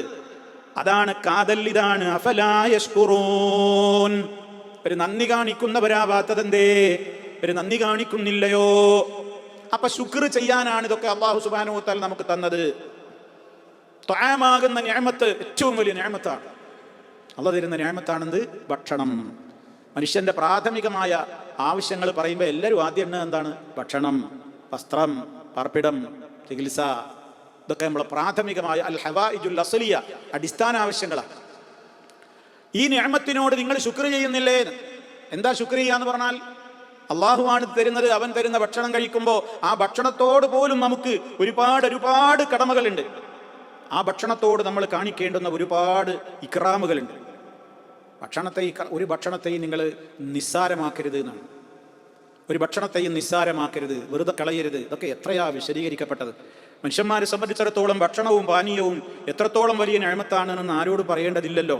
കുലൂ മിമ്മാ റസഖക്കുമുല്ലാഹ്, അള്ളാഹു നിങ്ങൾക്ക് നൽകിയതില്ലെന്ന് നിങ്ങൾ തിന്നോളൂ ജനങ്ങളെ. വിശുദ്ധ ഖുർആൻ പറഞ്ഞില്ലേ, കുലൂ വശ്റബൂ വലാ തുസ്രിഫൂ, നിങ്ങൾ ഭക്ഷിച്ചോളൂ, നിങ്ങൾ കുടിച്ചോളൂ, പക്ഷേ അമിതമാകരുത്, നിങ്ങൾ അമിതവ്യയം ചെയ്യരുത്. അപ്പൊ പൈശാചികമായ രൂപത്തിലുള്ള ചിന്തകൾ അള്ളാഹുവിന്റെ റിസ്ഖും കഴിച്ചിട്ടുണ്ടാവരുത്. അതുകൊണ്ടാണ് സൂറത്തുൽ അൻആമിലെ 142-ാമത്തെ ആയത്തിൽ കുലൂ മിമ്മാ റസഖക്കുമുല്ലാഹ്, അള്ളാഹ് നിങ്ങൾക്ക് നൽകിയതിൽ നിന്ന് നിങ്ങൾ ഭക്ഷിച്ചോളൂ എന്ന് പറഞ്ഞു. ഉടനെ പറഞ്ഞു വലാ തത്തബിഉ ഖുതുവാതിശ് ശൈത്താൻ ഇന്നഹു ലക്കും അദുവ്വും മുബീൻ, നിങ്ങൾ ശൈത്താനിന്റെ കാലടിപ്പാടുകളെ പിന്തുടരുകയും ചെയ്യരുത്, അവൻ നിങ്ങളുടെ ഏറ്റവും വ്യക്തമായ ശത്രുവാണ്. എന്താ അങ്ങനെ പറയാൻ കാരണം എന്നറിയോ? അല്ലാഹ് തന്ന നിഅമത്താകുന്ന ഭക്ഷണവും കഴിച്ചിട്ട് റഹ്മാനായ റബ്ബിന്റെ കൽപ്പനകളെ അനുസരിക്കാതെ പിശാചിന്റെ പിന്നാലെ പോകുന്നവരാണ് ജനങ്ങളിൽ മഹാഭൂരിപക്ഷം വരുന്ന ആളുകളും. റബ്ബ് തരുന്ന ഭക്ഷണം കഴിക്കുക, കൂറ് ശൈത്താൻ പറയുന്നതാണ് കേൾക്കുന്നത്, തിന്നുന്നത് മുഴുവനും റബ്ബ് നൽകിയ അനുഗ്രഹങ്ങൾ. ഈ ഒരവസ്ഥ മനുഷ്യരിൽ നിന്ന് കാണുന്നു. അല്പം പോലും ഭക്ഷണത്തോടുള്ള ആദരവിനെ കുറിച്ച് പണ്ഡിതന്മാർ എത്രയാ വിശദീകരിച്ചതെന്നറിയോ? ഭക്ഷണത്തോട് നമ്മൾ കാണിക്കേണ്ടുന്ന ആദരവ്. ഭക്ഷണത്തോട് ആദരിക്കുക എന്ന് പറഞ്ഞാൽ ഒരു ഹുബൂസ് എടുത്ത് അല്ലെങ്കിൽ ഒരു മുന്തിരി എടുത്ത് കഴിയുമ്പോൾ ചുംബിക്കണമെന്നോ അത് തലയിൽ വെച്ച് നടക്കണമെന്നോ അല്ല. ഭക്ഷണത്തോട് കാണിക്കേണ്ടുന്ന ആദരവുകൾ അല്പം പോലും വേസ്റ്റ് ആക്കരുത് എന്നാണ് വളരെ കൃത്യമായി നബി സല്ലല്ലാഹു അലൈഹി വസല്ലം എത്രത്തോളം അതിനെക്കുറിച്ച് പറഞ്ഞു. ഒരു തമ്രത്ത്, അതുപോലെ തന്നെ 2 കാരക്ക 1 കാരക്ക എന്നൊക്കെ നമുക്ക് ഹദീസുകളിൽ കാണാൻ സാധിക്കും. അല്പം പോലും മിസ്സാക്കരുത് എന്നാണ്. മിസ്സാക്കരുത്. ഒരു കാരക്കയുടെ ചുള കൊണ്ടെങ്കിലും നിങ്ങൾ നരകത്തെ സൂക്ഷിക്കൂ എന്ന് പറഞ്ഞാൽ അതിൻ്റെ വെയിറ്റും കൂടിയാണ് നമ്മൾ മനസ്സിലാക്കേണ്ടത്. ഒരു കാരക്കച്ചുളയുടെ കീറ് കൊണ്ടെങ്കിലും വലവും, ഒരു കാരക്ക തികച്ചില്ല വലവും ബിശിഖ്ഖി തംറ, ഒരു കാരക്കയുടെ ചീന്ത് കൊണ്ടെങ്കിലും നിങ്ങൾ നരകത്തെ കാക്കൂ എന്ന് പറഞ്ഞാൽ അള്ളാഹുവിൻ്റെ അടുക്കൽ ഒരു കാരക്കയല്ല, ഒരു കാരക്കയുടെ ഒരു ചീള് കാരക്ക കൊണ്ട് മനുഷ്യൻ സ്വതക്ക ചെയ്താൽ പോലും നരകത്തിൽ നിന്ന് രക്ഷപ്പെടാൻ മാത്രം അതിന് വാല്യൂ ഉണ്ട്. ചില സമയങ്ങളിൽ അത് ആവശ്യമുള്ളവരുണ്ടാവും. നമുക്കൊന്ന് ഇഷ്ടം പോലെ നമ്മുടെ തീന്മേശയിലില്ല വിഭവങ്ങൾ ഉള്ളത് കൊണ്ട് ഭക്ഷണം നശിപ്പിക്കുന്നതിനോ അത് കളയുന്നതിനോ യാതൊരു രൂപത്തിലുള്ള പ്രയാസവും ഇന്ന് നമുക്ക് തോന്നുന്നില്ല. അതുകൊണ്ട് തന്നെ എത്രയാണ് നമ്മുടെ വീടുകളിൽ വേസ്റ്റ് ആക്കുന്നത്, എത്രയാണ് വിവാഹ അവസരങ്ങളിൽ വേസ്റ്റ് ആക്കുന്നത്. ടൺ കണക്കിന് ഫുഡാണ് പാർട്ടികളിൽ കച്ചറയിലേക്ക് തള്ളുന്നത്, കുഴിച്ചു മൂടുന്നത്. ആയിരക്കണക്കിന് ആളുകൾക്ക് കഴിക്കാവുന്ന ഫുഡാണ് വിവാഹ വേദികളിൽ വിളമ്പുന്നത്. കഴിക്കുന്നില്ല ആരും, ഇഷ്ടംപോലെയുണ്ട്. അതുകൊണ്ട് തന്നെ എല്ലാവരും വേസ്റ്റ് ആക്കുകയാണ്. വേസ്റ്റ് ആക്കിയത് അത് ആളുകൾ വന്ന് ക്ലീനാക്കി നേരെ കൊണ്ടുപോയി കച്ചറയിൽ കണ്ടു. ടൺ കണക്കിന് ഫുഡുകൾ ഒരു വീട്ടിൽ നിന്ന് തന്നെ ഓരോ വീടുകളിൽ നിന്നും എത്രയാണ് പുറത്തേക്ക് തള്ളുന്നത്. സഹോദരങ്ങളെ, മഹാനായ നബി സല്ലല്ലാഹു അലൈഹി വസല്ലം പഠിപ്പിച്ചത് എന്താണെന്നറിയോ? ഇദാ വഖഅതു ലുഖ്മതു അഹദിക്കും, നിങ്ങൾ ഭക്ഷണം കഴിക്കുമ്പോൾ അതിൽ നിന്ന് ഒരു പീസ് താഴെ വീണാൽ ഫൽയഖുദ്ഹാ, നിങ്ങളത് എടുക്കണം എന്നാണ്. നിങ്ങളത് എടുക്കണം. അതിന്മേൽ വല്ല അഴുക്കും പറ്റിപ്പിടിച്ചിട്ടുണ്ടെങ്കിൽ നിങ്ങളത് തുടച്ച് നീക്കിയിട്ട് നിങ്ങളത് കഴിക്കണം എന്നാണ്. പിശാചിന് നിങ്ങളത് വിട്ടുകൊടുക്കല്ലേ. അതുപോലെ തന്നെ നിങ്ങളുടെ കൈകൾ നിങ്ങൾ തുടച്ച് ശരിയാക്കരുത്. ഭക്ഷണം കഴിച്ചു കഴിഞ്ഞാൽ താൻ ഭക്ഷണം കഴിക്കാൻ ഉപയോഗപ്പെടുത്തിയ തൻ്റെ വിരലുകൾ ശരിക്കും നക്കി തുടക്കുന്നത് വരെ. ഇന്നിപ്പോൾ അതൊക്കെ പറയാൻ പറ്റുമോ? വിരല് നക്ക് അല്ലാ, ആരും കാണുന്നുണ്ട് നോക്കിയിട്ട് വിരൽ നിൽക്കുക. കാരണം അതൊരു ഔട്ട് ഓഫ് ഫാഷനാണ്. വേണമെങ്കിൽ ഒരുത്തം നോക്കുന്നുണ്ടാവും, അങ്ങനെ പറയും ആർത്തിപ്പണ്ടാരം കണ്ടില്ല, എടാ ആ വിരല് നാളെയുമാണ്, ഇങ്ങനെ നക്കല്ലടാ. ഇതിനെ കളിയാക്കുകയാണ് ഇന്നത്തെ സമൂഹം. അത് കളിയാക്കൽ വരാതിരിക്കാൻ വേണ്ടിയിട്ട് നമ്മളും എന്ത് ചെയ്യണം? ഭക്ഷണം കഴിച്ചു കഴിഞ്ഞാൽ ആ വിരലന്മാരുള്ള വിഭവം, ആ ഭക്ഷണപാനീയങ്ങളോ ഭക്ഷണമൊക്കെ കൊണ്ടുപോയിട്ടാണ് ബേസിനിൽ കൈ എഴുകുന്നതോടുകൂടിയാണ് ഒഴുകി പോവുകയാണ്. എത്ര വറ്റ്, എത്ര അരി, എത്ര ഭക്ഷണാവശിഷ്ടങ്ങൾ. അതൊക്കെ ഒരു മോശമല്ലേ? ഇതൊക്കെ അറപ്പ്. ഇത്ര നേരം നീ മിണുങ്ങിയതെന്താ? ഇത്ര നേരം മിണുങ്ങുമ്പോൾ അറപ്പൊന്നും ഉണ്ടായില്ലേ? അതിൻ്റെ അവശിഷ്ടമാണോ അത്? അല്ലാതെ ടോയ്ലറ്റിൽ നിന്നൊന്നും കുറച്ച് പറ്റിയതല്ലല്ലോ. ഇത്ര നേരം പ്ലേറ്റിൽ എന്തേ ഉരുട്ടി വിഴുങ്ങിയിരുന്നത് അതിൻ്റെ തന്നെ അംശങ്ങളായി വരലുമുള്ളത്. അത് ഈമ്പി വൃത്തിയാക്കാനാണ് പറയുന്നത്, അല്ലാതെ വേറെ എന്തെങ്കിലും പോയി ഈമ്പി വൃത്തിയാക്കാനല്ലല്ലോ പറഞ്ഞത്. എന്നിട്ട് നമ്മൾ പറയണത് അതൊക്കെ ഒരു മോശമല്ലേ? അതൊക്കെ ഒരു വൃത്തികേട്. എന്ത് വൃത്തികേട്? അവനവൻ്റെ വിരൽ വായിലേക്ക് ഇടാറില്ലേ? വിരലിട്ട് വായിലേക്ക് ഇടല്ലേ? ബ്രഷ് ചെയ്യുമ്പോൾ, നാവ് വൃത്തിയാക്കുമ്പോൾ വായിൽ വിരലിടുന്നില്ലേ? മോശത്തര. അപ്പം എന്താ അതിനൊരു മടി? ഭക്ഷണം കഴിച്ച് കഴിഞ്ഞിട്ട് ഈ വിരലുമ്മലുള്ള വേസ്റ്റ് കൊണ്ടുപോയിട്ട് ദയവായി വാഷ് ബേസിനിൽ കൊണ്ടുപോയി നമ്മൾ കഴുകരുത്. കഴുകുന്നതിൻ്റെ മുമ്പ് വിരലുകൾ നിങ്ങൾ നക്കണം എന്നാ പറഞ്ഞത്. വിരൽ ശരിക്കും ഈമ്പി വൃത്തിയാക്കണം. അത്ര പോലും ഒരു ഭക്ഷണം വേസ്റ്റ് ആക്കരുത് എന്നുള്ളൊരു തത്വം അതിലുണ്ട്. അപ്പൊ താഴെ വീഴുന്നത് പോയിട്ട് നമ്മൾ കഴിക്കുന്ന ഫുഡിൽ ടേബിളിലാണ് നമ്മൾ കഴിക്കുന്നത്, ആ സുപ്രയിൽ വീണത് വരെ നമ്മൾ എടുക്കൂല. ഇനിയിപ്പോൾ അത് എടുക്കുക. പിന്നെ ഒരു റൊട്ടിയുടെ വില, ഒരു കഷ്ണം കുബൂസിൻ്റെ വിലയൊക്കെ നമ്മൾ അറിയുന്ന ഒരു കാലം വരും. എത്രായിരം ജനങ്ങൾ ഒരു റൊട്ടി കിട്ടിയെങ്കിൽ, ഒരു ഉണങ്ങിയ റൊട്ടി കിട്ടിയെങ്കിൽ ഇന്ന് കൊതിക്കുന്നവർ ലോകത്ത് എത്ര ഉണ്ട്? നമ്മൾ കഴിക്കണം. നമ്മൾ ഹോട്ടലുകളിൽ നിന്നൊക്കെ കൊണ്ടുവരും. ഒരു കുബൂസൊക്കെ കച്ചറയിൽ കാണുന്നുള്ളൂ. നമ്മൾ ചിക്കനോ മറ്റു പലതൊക്കെ ഓർഡർ ചെയ്ത് അതിൻ്റെ കൂടെ കുബൂസ് ഉണ്ടാവും. അത് കൊടുക്കുന്നത് അതായിരിക്കും വേണ്ട, നേരെ കച്ചറയിൽ കാണുന്നുള്ളൂ. അവനവർ കഴിക്കുന്നില്ല എന്നാൽ ഞാൻ അവരോട് പറയാം നമുക്ക് കുബൂസ് വേണ്ട. അല്ലെങ്കിൽ കൊണ്ടുവരുന്നുണ്ടോ, നമുക്ക് കഴിക്കാൻ പറ്റുന്നില്ലേ, ബാക്കിയുണ്ടോ, അത് പൊടിച്ച് ഏതെങ്കിലും രൂപത്തിലാക്കിയിട്ട് പ്രാവുകളോ മറ്റ് പക്ഷികളോ ആരെങ്കിലും തിന്നുന്ന നിലക്ക് ഇട്ടുകൊടുക്കുക. എന്തായാലും വേസ്റ്റ് ആക്കാൻ പാടില്ല. പാപമാണത്, തെറ്റാണത് സഹോദരങ്ങളെ. ഇബ്നു ഹസം റഹിമഹുള്ളാഹ് അങ്ങനെ ഭക്ഷണം വേസ്റ്റാക്കാൻ ഹറാമാണെന്ന് തന്നെ പറഞ്ഞു. പാടില്ല. എത്രയാ തള്ളുന്നത്? എത്ര ഭക്ഷണമാണ് തള്ളുന്നത്? മനുഷ്യൻ ഭക്ഷണത്തോട് കാണിക്കേണ്ടുന്ന നന്ദിയാണത്, അള്ളാഹുവിനോട് കാണിക്കേണ്ടുന്ന നന്ദിയാണത്. അമറന, അള്ളാഹുവിന്റെ റസൂൽ ഞങ്ങളോട് കൽപ്പിച്ചു. അനസ് റളിയല്ലാഹു അൻഹു പറയാണ്, വ അമറന, അള്ളാഹിന്റെ റസൂൽ ഞങ്ങളോട് കൽപ്പിച്ചു അൻ നസ്ലുതൽ ഖസ്അ, പ്ലേറ്റ് വൃത്തിയാക്കുവാൻ, തിന്നുന്ന പാത്രം വൃത്തിയാക്കുവാൻ അള്ളാഹുവിന്റെ റസൂൽ ഞങ്ങളോട് കൽപ്പിച്ചു. അതുകൊണ്ട് തന്നെ സഹോദരങ്ങളെ, പണ്ഡിതന്മാർ പറഞ്ഞു, വലാ ശക്ക അന്ന മിൻ ശുക്രി നിഅമത്തി ത്വആം, ഭക്ഷണം എന്ന നിഅമത്തിന് നമ്മൾ അള്ളാഹുവിനോട് കാണിക്കേണ്ടുന്ന ശുക്രിൽപ്പെട്ടതാണ് ഇഹ്തിറാമുഹ, അതിനോടൊരു ആദരവ് വേണം നമുക്ക്. വഅദമു ഇൽഖായിഹ, അത് മറ്റു അനാവശ്യ സ്ഥലങ്ങളിൽ ഇട്ടേച്ച് കളയരുത്. അതുപോലെ തന്നെ ആ വിധത്തിലുള്ള സ്ഥലങ്ങളിൽ കിടക്കുന്നത് കണ്ടാൽ അതെടുത്ത് പവിത്രമായ സ്ഥലത്തേക്ക് മാറ്റിവെക്കണം. എത്രയാണ് പണ്ഡിതന്മാർ ഈ വിഷയത്തിൽ ഉപന്യസിച്ചത്, അവർ വിശദീകരിച്ചത്. സമൂഹം തീരെ ശ്രദ്ധിക്കാതെ പോകുന്ന കാര്യങ്ങളാണ്. കണ്ടോ, ഫയൻബഗീൽ ഇൻസാനി, മനുഷ്യന് അനിവാര്യമാണ് ഇദാ വജദ ഖുബ്സൻ ഔ ഗൈറഹു, ഒരു റൊട്ടി കഷ്ണമോ ഒരു ഖുബ്സ്, നമ്മൾ പറയുന്ന ഖുബ്സ് തന്നെ കിട്ടിയാൽ അതിനൊക്കെ ഒരു ഹുർമത്തുണ്ട്. അതൊന്നും നിങ്ങൾ വെറുതെ നശിപ്പിക്കല്ലേ, വെറുതെ കളയല്ലേ. നിങ്ങളോ നിങ്ങളുടെ മൃഗങ്ങളോ പക്ഷികളോ ഒക്കെ തിന്നണം, വെറുതെ വേസ്റ്റിലേക്ക് വിട്ടേച്ച് കളയരുത്. എത്ര ഗൗരവത്തോടെയാണ് കൽപ്പന. മഹാനായ നബി സല്ലല്ലാഹു അലൈഹി വസല്ലം ഇതിന്റെ മര്യാദകൾ പറഞ്ഞെടുത്ത് പിന്നെയും പിന്നെയും ഇങ്ങനെ ഈ വിഷയം പറയുന്നുണ്ട്. നിങ്ങൾ വിരലുകൾ വൃത്തിയാക്കണം, അതേപോലെ തന്നെ നിങ്ങളുടെ ഭക്ഷണം പ്ലേറ്റിൽ നിന്ന് വെറുതെ വേസ്റ്റാക്കി നിങ്ങൾ കളയരുത്. താഴെ വീണത് പോലും നിങ്ങളെടുത്ത് ഭക്ഷിക്കണം. എന്തേ കാരണം? ഫഇന്നകും ലാ തദ്റൂന, തീർച്ചയായും നിങ്ങൾക്കറിയില്ല. ഇമാം മുസ്ലിം റിപ്പോർട്ട് ചെയ്ത സഹിഹായ ഹദീസിൽ കാണാം, ഫഇന്നകും, തീർച്ചയായും നിങ്ങൾ, ലാ തദ്റൂന, നിങ്ങൾക്കറിഞ്ഞുകൂടാ, ഫി അയ്യി ത്വആമികുമുൽ ബറക, നിങ്ങളുടെ ഭക്ഷണത്തിന്റെ ഏത് പാർട്ടിലാണ് ആ ഭക്ഷണത്തിലൂടെ റബ്ബ് നിങ്ങളുടെ ശരീരത്തിന് നൽകാൻ ഉദ്ദേശിച്ച ബറക്കത്ത് സ്ഥിതി ചെയ്യുന്നതെന്ന് നിങ്ങൾക്കറിഞ്ഞുകൂടാ. അത് അള്ളാഹ്ക്കേ അറിയുള്ളൂ. ചിലപ്പോൾ നിങ്ങൾ വേസ്റ്റ് ആക്കുന്ന അതിലാവും ബറക്കത്ത്, അതാണ് പോയിട്ടുണ്ടാവും. അപ്പൊ നിങ്ങൾ ഉപയോഗപ്പെടുത്തുന്ന ഭക്ഷണം നിങ്ങൾ വേസ്റ്റ് ആക്കരുത്. അതിലേതിലാണ് ബറക്കത്തെന്ന് അറിഞ്ഞുകൂടാ. അതുകൊണ്ട് നിങ്ങളത് നശിപ്പിച്ച് കളയരുത്. അതേപോലെ തന്നെ ധാരാളം ഹദീസുകൾ നമുക്ക് ഈ വിഷയത്തിൽ കാണാൻ സാധിക്കും. അതുകൊണ്ട് തന്നെ ഭക്ഷണം കഴിക്കുമ്പോഴുള്ള ഇസ്ലാമിന്റെ മര്യാദ, ഇതൊക്കെ എനിക്ക് തന്നത്, ഇത് കഴിക്കാനുള്ള തൗഫീക്ക് കിട്ടിയത് റഹ്മാനായ റബ്ബ് ചെയ്ത ഏറ്റവും വലിയ നിഅമത്താണ്. അതുകൊണ്ട് കഴിക്കാൻ നേരത്തെ എന്ത് പറഞ്ഞു? ബിസ്മില്ലാ, അള്ളാഹുവിന്റെ നാമത്തിൽ. ഇത് റബ്ബാന്റെ മുമ്പിൽ എത്തിച്ച്, നേരെ പാടത്ത് നിങ്ങളുടെ ധാന്യൻ്റെ മുമ്പിൽ പ്ലേറ്റായിട്ട് വന്നതല്ലല്ലോ. അതിൻ്റെ മുമ്പിൽ എത്ര എത്ര എത്ര എത്ര കടമ്പകൾ കടന്നു. ഇതൊക്കെ ആരാണ് സംവിധാനം തന്നത്? റഹ്മാനായ റബ്ബാണ്. ബിസ്മില്ലാ, അള്ളാഹുവിൻ്റെ നാമത്തിൽ ഞാൻ കഴിക്കുന്നു. ബിസ്മില്ലാ എന്ന് പറയുമ്പോൾ അള്ളാഹുവിൻ്റെ നാമത്തിൽ ഞാൻ കഴിക്കുന്നു. എനിക്കിത് കഴിക്കാനുള്ള കഴിവ് നന്ദിയത് അവനാണ്. എത്ര ആയിരം ആളുകൾക്ക് കഴിക്കാൻ പറ്റാത്തവരുണ്ട്. സ്വത്തും മുതലും ഒക്കെ ഭക്ഷണമൊക്കെ ഉണ്ട്, പക്ഷെ കഴിക്കാൻ വയ്യ. ഭക്ഷണം കഴിച്ചു കഴിഞ്ഞാൽ ഫൽയഹ്മദില്ലാ, അവൻ അള്ളാഹുവിനെ സ്തുതിക്കട്ടെ. കാരണം ഒരിറക്ക് വെള്ളം പോലും കുടിക്കാൻ കഴിയാത്ത എത്ര എത്ര ആളുകളാണ് ലോകത്തുള്ളത്, ഹോസ്പിറ്റലുകളിലുള്ളത്, വീടുകളിലുള്ളത്. ഒരു ടീസ്പൂൺ വെള്ളം ഇറങ്ങണില്ല. അല്ലാഹ് റഹ്മാനായ റബ്ബ് അങ്ങനത്തെ ഒരു അവസ്ഥയൊന്നും നമുക്കാർക്കും വരുത്താതിരിക്കട്ടെ. ഒരു ടീസ്പൂൺ വെള്ളം ഇറങ്ങണില്ല. മറ്റൊരു ടീസ്പൂൺ ഇട്ട് വായകട്ട് വിടർത്തിയിട്ട് മറ്റൊരു ടീസ്പൂണിലൂടെ കരണ്ടിയിലൂടെ കോരി കൊടുക്കുകയാണ് വെള്ളം. അപ്പോഴേക്ക് നേരെ വെള്ളം കെട്ടണത് വരികയാണ്. അങ്ങനെ എത്ര രോഗികളാണ്. നമ്മൾ കുടുകുടാ വെള്ളം കുടിക്കുന്നു, ഇഷ്ടം പോലെ വെള്ളം കുടിക്കുന്നു, ഭക്ഷണം കഴിക്കുന്നു. കഴിഞ്ഞിട്ടൊരു അൽഹംദുലില്ലാ പറയാൻ നമുക്ക് കഴിയുന്നുണ്ടോ? അൽഹംദുലില്ലാ, അല്ലാഹുവിനാകുന്നു സർവസ്തുതികളും. എനിക്കിത് കഴിക്കാനുള്ള കഴിവ് തന്നു. ഇവിടുന്നാണ്ട് ഇറങ്ങിയിട്ട് വേണ്ടേ അന്നനാളത്തെ കൂടി, തൊണ്ടയിൽ കൂടി, അന്നനാളത്തെ കൂടി ആമാശയത്തിലേക്ക് ഇത് പോകണ്ടേ? എന്താ അവിടെ നടക്കുന്ന പ്രോസസ്സുകൾ? ഒരു ചെറിയ മുടക്കുണ്ടായാൽ മതി, കഴിഞ്ഞു. പിന്നെ അങ്ങോട്ട് കൊടുത്ത വെള്ളം നേരെ അങ്ങോട്ടും പോകും. പിന്നെ ട്യൂബ് ഇട്ടിട്ട് മൂക്കിലൂടെയാ, പിന്നെ കട്ടിയുള്ള ഒരു ആഹാരം കൊടുക്കാൻ വയ്യ, പിന്നെ ജ്യൂസ് പരുവത്തിലെ മൂക്കിലൂടെ അങ്ങനെ പോവുകയാണ് ആമാശയത്തിലേക്ക് നേരിട്ട്.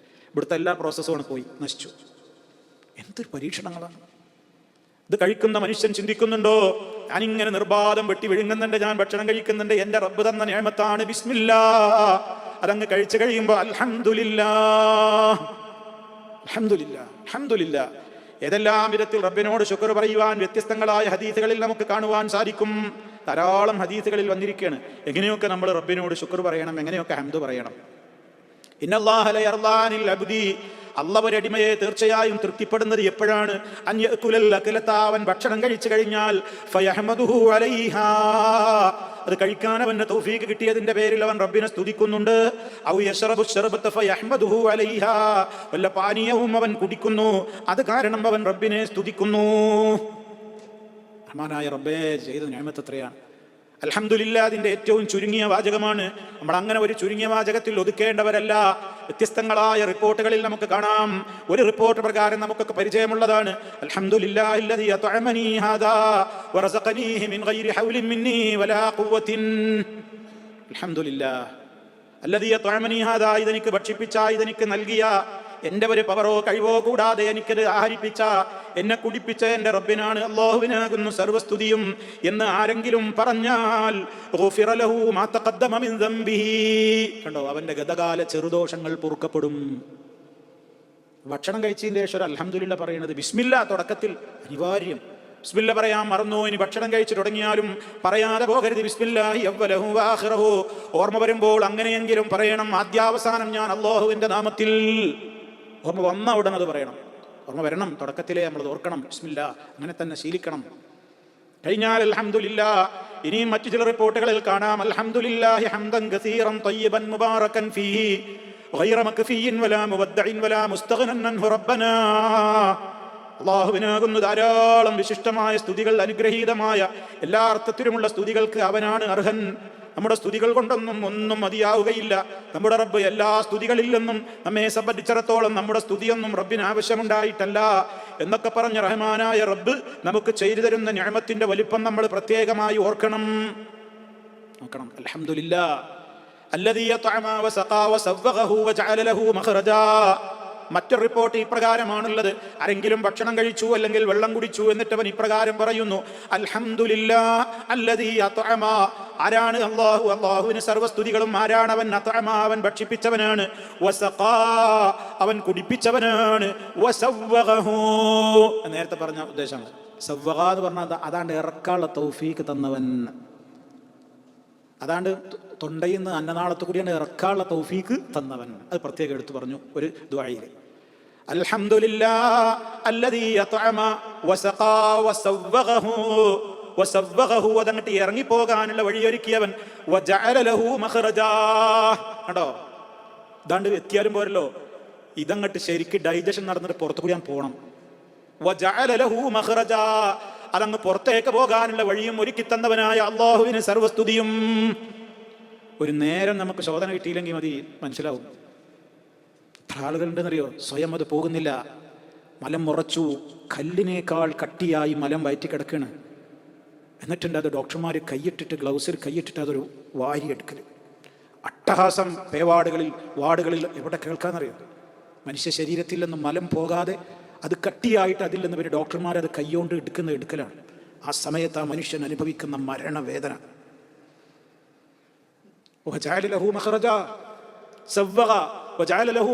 ഇതൊക്കെ അറിഞ്ഞ് പറയണം. എത്ര ആളൊന്നും അനുഭവിക്കുന്നുണ്ട് ഹോസ്പിറ്റലുകളിൽ. ശോധനല്ല, ആരാതൊക്കെ ഇതൊക്കെ ഓർക്കണം. ഇതൊക്കെ റഹ്മാനായ റബ്ബ. എത്ര കാലം ഉണ്ടാവും? എത്ര കാലമുണ്ട് ഈ സൗകര്യങ്ങൾ? എത്ര കാലമുണ്ട് ഈ സംവിധാനങ്ങൾ? എന്നിട്ട് നമ്മൾ വാരി വലിച്ച് ബിസ്മി എല്ലാനും ഒഴിവില്ല.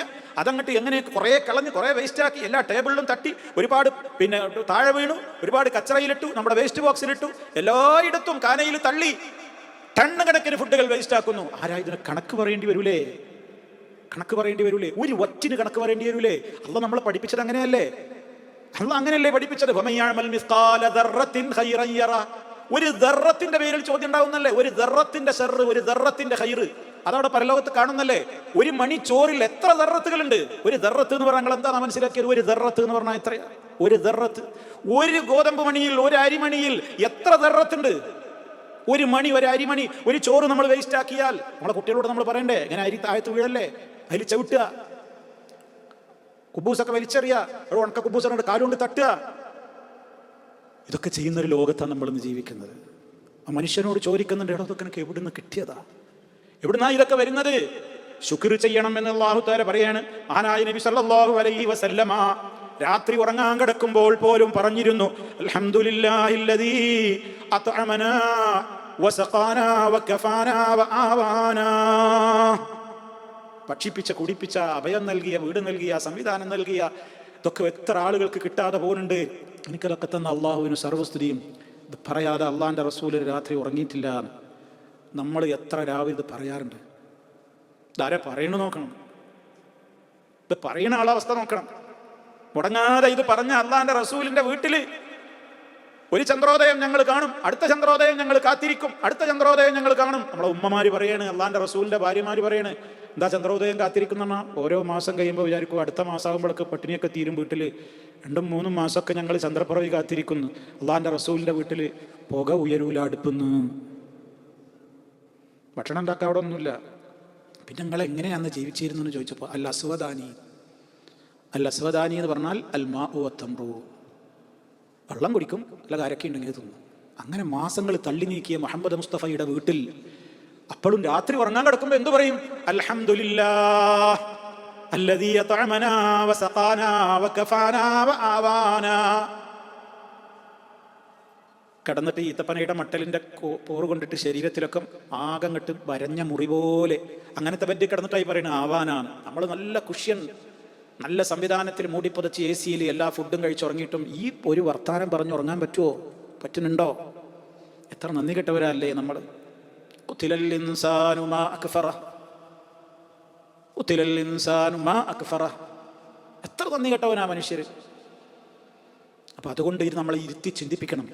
റഹ്മാനായ റബ്ബി പറയുന്നത്, ഇതിന് നമ്മൾ നന്ദികേടാണ് കാണിക്കുന്നതെങ്കിൽ ഇതൊക്കെ പോവാൻ ഒരു താമസം ഉണ്ടാവില്ല. അപ്പൊ അതുകൊണ്ട് ഈ ആയത്തുകൾ നമ്മുടെ മനസ്സിൽ വേണം. ഇവിടെ റബ്ബ് പറയുന്നത് വആയത്തുൽ ലഹുമുൽ അർദുൽ മൈതതു അഹ്യൈനാഹാ വഅഖ്റജ്നാ. ആയത്തിലേക്ക് നിങ്ങൾ ഒപ്പം കൂടെ വരി. നിങ്ങൾ അതിന്റെ അങ്ങനെ പാരായണം ചെയ്യുമ്പോൾ അതിന്റെ അർത്ഥം നമ്മുടെ മനസ്സിലേക്ക് ഇങ്ങനെ വരണം. വആയത്തുൽ ലഹുമുൽ അർദുൽ മൈതതു അഹ്യൈനാഹാ വഅഖ്റജ്നാ മിൻഹാ ഹബ്ബാ ഫമിൻഹു യഅ്കുലൂൻ വജഅൽനാ ഫീഹാ جنات من نخيل وأعناب وفجرنا فيها من العيون ليأكلوا من ثمره وما عملته أيديهم. കണ്ടോ, അവരുടെ അതിൻ്റെ ഫലങ്ങളിൽ നിന്ന് അവർ തിന്നുവാൻ വേണ്ടി അവരുടെ കൈകളൊന്നും പ്രവർത്തിച്ചിട്ടില്ല. കേട്ടോ, അത് നമ്മൾ ഉണ്ടാക്കിയതല്ല, അള്ള തന്നതായി തിന്നണതൊക്കെ. ഈ ഫ്രൂട്ടും ഈ ധാന്യവും നമ്മൾ ഉണ്ടാക്കിയതല്ലല്ലോ. അള്ള ചോദിക്കുന്നില്ല, നിനക്ക് പറ്റുമോ, ഉണ്ടാക്കാൻ പറ്റുമോ, ഉണ്ടെങ്കിൽ കൊണ്ടുപോവാ, നിനക്ക് സാധിക്കുന്നുണ്ടെങ്കിൽ ഉണ്ടാക്കുന്ന പറഞ്ഞിട്ടില്ലേ? കഴിയില്ലല്ലോ നമുക്ക്. അതേപോലെ തന്നെ രണ്ടാമത്തെ അർത്ഥപ്രകാരം വമാ അമിലത്തു ഐദീഹിം, അവരുടെ കൈകൾ കൊണ്ട് ഉണ്ടാക്കിയതും അവർ തിന്നുന്നുണ്ട്. അതിന്റെ പുറമെ എന്ത് ചെയ്യുന്നുണ്ട്? ഈ തോട്ടങ്ങളിൽ നിന്ന് കിട്ടുന്നതും അവർ തിന്നുന്നുണ്ട്. തോട്ടങ്ങളിൽ നിന്ന് കിട്ടുന്ന വസ്തുക്കൾ തന്നെ നമ്മൾ പിന്നെ വേറെ പ്രോഡക്റ്റുകളാക്കിയിട്ട് ഫുഡിന്റെ വ്യത്യസ്ത ഐറ്റംസ് ആക്കിയിട്ട് നമ്മുടെ കൈ കൊണ്ട് നമ്മൾ ജ്യൂസും ചോറും ബിരിയാണി നെയ്ച്ചോറ് അങ്ങനെ പല ഐറ്റങ്ങൾ പായസം പലതൊക്കെ ആയിട്ട് നമ്മൾ ഉണ്ടാക്കി കഴിക്കുന്നു. അതാണ് വമാ അമിലത്തു ഐദീഹിം എന്നുള്ളതിന്റെ രണ്ടാമത്തെ അർത്ഥം. രണ്ടർത്ഥം മനസ്സിലായില്ലേ? ഒന്ന്, ആദ്യത്തേത് അവരുടെ കൈകൾ അതിൽ പണിയെടുത്തിട്ടേ ഇല്ല എന്നാണ്, എന്ന് പറഞ്ഞാൽ അള്ള ഉണ്ടാക്കിയതാണ്. മറ്റേത് വമാ അമിലത്തു ഐദീഹിം എന്ന് പറയുന്നത് അവർ തിന്നുന്നു, അവരുടെ കൈകൾ കൊണ്ട് ഉണ്ടാക്കിയതും തിന്നുന്നു എന്ന് പറയുന്നത് അള്ള തന്ന തന്നെ ഈ വിഭവങ്ങളെ കൊണ്ടൊക്കെ നമ്മൾ അതിൻ്റെ വ്യത്യസ്ത ഫുഡുകളും ഐറ്റംസുകളൊക്കെ ആക്കിയിട്ട് നമ്മൾ എന്ത് ചെയ്യുന്നു, കഴിക്കുന്നു. രണ്ടായാലും ആര് തന്നതാ? അള്ള തന്നതാ. അപ്പോൾ ആരോടാ നന്ദി കാണിക്കേണ്ടത്? അഫലാ യശ്കുറൂൻ. അഫലാ യശ്കുറൂൻ. നമ്മൾ നന്ദിയുള്ളവരാകുന്നില്ലേ? ഇത് നമ്മളിങ്ങനെ ചോദിക്കണം, അഫലാ യശ്കുറൂൻ. അതിനുള്ള ശുക്റാണ് റഹ്മാനായ റബ്ബ് തരുന്ന ഭക്ഷണം കഴിച്ചിട്ട് അള്ളാഹുവിന് ഇഷ്ടമുള്ളത് മാത്രം ചെയ്യുക, അള്ളാഹുക്ക് വെറുപ്പുള്ളത് ചെയ്യാതിരിക്കുക. ദുനിയാവിൽ നമ്മൾ ഇഷ്ടംപോലെ ഭക്ഷണങ്ങൾ അങ്ങനെ കഴിക്കുന്നു. ഭക്ഷണം എന്നുള്ളത് നമുക്കൊരു ഭ്രാന്താണ്. ആയിക്കോട്ടെ, ഭക്ഷണമൊക്കെ കഴിക്കുക, അതിൻ്റെ എല്ലാ ലിമിറ്റും പാലിച്ചുകൊണ്ടൊക്കെ കഴിക്കുക. പക്ഷേ അതിന് നന്ദി കാണിക്കണ്ടേ? തന്നവനായ റബ്ബിനോട് നന്ദി കാണിക്കേണ്ടത്. അവൻ തന്നതാണ്, അവൻ തന്നതാണ്. അവൻ പറഞ്ഞതുപോലെ കേൾക്കാനാണ് എനിക്കിതൊക്കെ തരുന്നത്. അവനാണ് എനിക്ക് ഭക്ഷണം തന്നത്. അവൻ പറഞ്ഞത് കേട്ട് ജീവിക്കാനാണ് എന്നെ അങ്ങോട്ട് അയച്ചത്. അതിനെതിരെ ഞാൻ ചെയ്തുകൂടാ എന്ന ബോധം, അതാണ് ശുക്ർ. ആ ശുക്റുള്ളവരായി നിങ്ങൾ മാറുന്നില്ലേ എന്നാണ് റബ്ബിന്റെ ഈ ചോദ്യം. സൂറത്ത് യാസീനിലെ ഈ വചനങ്ങൾ അങ്ങനെ ചോദിക്കുമ്പോൾ സ്വന്തത്തോട് ചോദിക്കണം, റബ്ബേ, എത്ര കാലമായി ഞാൻ നീ നൽകിയ ഫ്രൂട്ടുകളും ഭക്ഷണങ്ങളും ധാന്യങ്ങളും ആസ്വദിച്ചുകൊണ്ട് ഈ ദുനിയാവിൽ കഴിയുന്നു. നിനക്കതിനൊക്കെ ശുക്ർ ചെയ്യാൻ എന്നെ കൊണ്ട് പറ്റിയിട്ടില്ല. അതാണ് സയ്യിദുൽ ഇസ്തിഗ്ഫാറിൽ നമ്മൾ അള്ളാഹിനോട് പറയുന്നത്, അബൂഉ ലക ബിനിഅമതിക അലയ്യ വ അബൂഉ ബിദംബി. നീ എനിക്ക് ചെയ്തു തരുന്ന ആയിരക്കണക്കിന് അനുഗ്രഹങ്ങൾ ഞാൻ നിന്റെ മുമ്പിൽ സമ്മതിക്കുന്നു അല്ലാ, പക്ഷേ അതിനൊന്നും ഞാൻ നിന്നോട് ശുക്ർ ചെയ്തിട്ടില്ല. ഞാൻ പാപിയാണ്, എൻ്റെ പാപങ്ങളെല്ലാം നിന്റെ മുമ്പിൽ ഞാനിതാ സമ്മതിക്കുന്നു, പുറത്തു തരണേ. ഇന്ന് ഡെയിലി 2 വട്ടമെങ്കിലും പറയണം എന്നാണ് സയ്യിദുൽ ഇസ്തിഗ്ഫാർ. പകലൊരു തവണ, രാത്രി ഒരു തവണ. എന്താ പ്രത്യേകത? മനസ്സറിഞ്ഞ് വിശ്വാസപൂർവ്വം പറഞ്ഞിട്ട് ഒരാൾ മരിച്ചാൽ അവൻ ആരാണ്? മിൻ അഹ്ലിൽ ജന്ന, അവൻ സ്വർഗാവകാശിയാണ്. അള്ളാഹു നമ്മെ ഉൾപ്പെടുത്തുമാറാകട്ടെ. റബ്ബിന് യഥാവിധ ശുക്ർ ചെയ്യുന്ന നല്ലവരിൽ അള്ളാഹു നമ്മെ ഉൾപ്പെടുത്തുമാറാകട്ടെ. ഹറാമുകൾ വയറ്റിൻ്റെ അകത്തേക്ക് ഭക്ഷിക്കാതെ റബ്ബ് ഇഷ്ടപ്പെടുന്നത് മാത്രം കഴിക്കാനും റബ്ബിനോട് നന്ദിയുള്ളവരായി ജീവിക്കുവാനുമുള്ള തൗഫീഖ് റഹ്മാനായ റബ്ബ് നമുക്ക് എന്നെന്നും പ്രദാനം ചെയ്യുമാറാകട്ടെ. റബ്ബിൻ്റെ കൽപ്പനകളെ ധിക്കരിക്കുന്ന തെമ്മാടികളുടെ പ്രവർത്തനങ്ങളിൽ പെട്ടുപോകാതെ നമ്മയും നമ്മുടെ മക്കളെയും ബന്ധപ്പെട്ട എല്ലാവരെയും അള്ളാഹു കാത്തുരക്ഷിക്കുമാറാകട്ടെ. നമ്മുടെ രോഗികൾക്ക് അള്ളാഹു പരിപൂർണ്ണമായി ശിഫ നൽകുമാറാകട്ടെ. നമ്മിൽ നിന്ന് മരണപ്പെട്ടവർക്ക് അള്ളാഹു മഗ്ഫിറത്തും റഹ്മത്തും നൽകി അനുഗ്രഹിക്കുമാറാകട്ടെ. ربنا ظلمنا أنفسنا وإن لم تغفر لنا وترحمنا لنكونن من الخاسرين. ربنا تقبل منا إنك أنت السميع العليم. اللهم صل على محمد وعلى آل محمد. سبحانك اللهم وبحمدك أشهد أن لا إله إلا أنت أستغفرك وأتوب إليك.